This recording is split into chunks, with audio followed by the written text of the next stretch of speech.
the flicker rate on the television is very, very important. It was timed to be so many cycles per second, and it actually just meets with the brain patterns for an alpha state.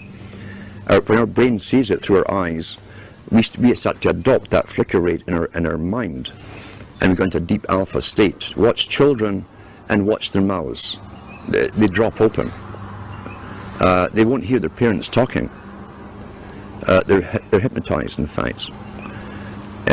Why would they give that particular flicker rate when they could have chosen of a whole variety of flicker rates? It wasn't an essential thing to have. So it was done for a purpose. It was meant to be hypnotic. It was meant to be used as a tool of propaganda and indoctrination, even through the guise of entertainment and so on. It also was to create a new society, because they were the avant-garde, as I say, leading the sexual revolution through drama, through little documentaries, fiction, non-fiction, all combined. Once again, back to Plato, the audience see what they see.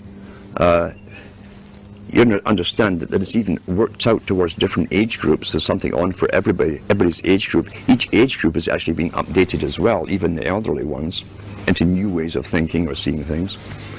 But the target mainly was for youngsters.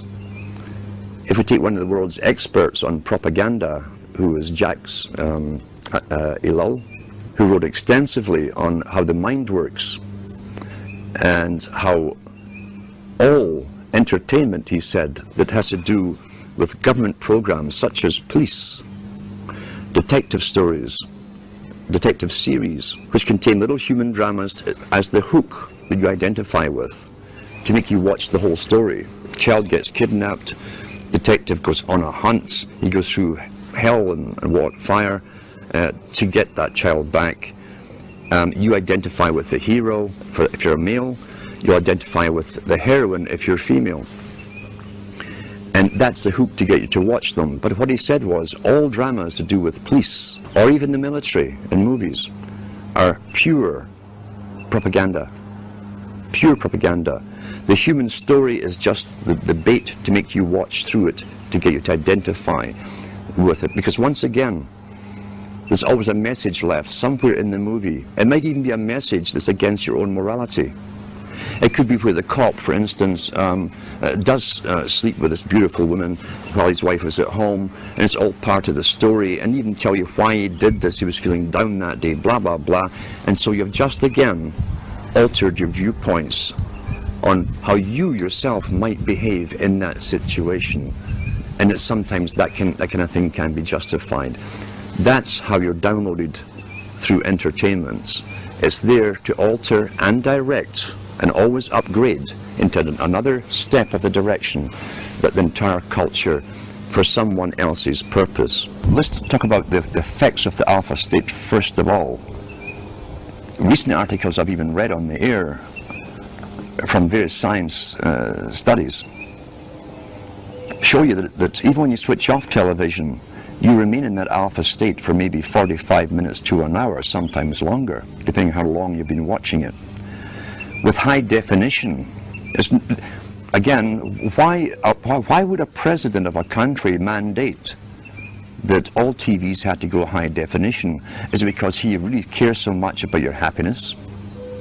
And he wants better quality for you? Or is there another reason for it? Well, I'm sure the effects of the old flicker rates and what it did will also be incorporated in high definition, but with even more added benefits for bringing you into a complete hypnotic state.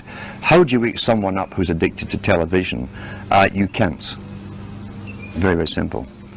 You can't get your daily brainwashing, where literally it's bypassing any consciousness in the person. You can't take that every day and still try to wake up and learn at the same time. I've known people who've gone through complete withdrawal from television and gone into depressions because their entire routine is broken. They also have time on their hands, which is a big aspect of control, remember too.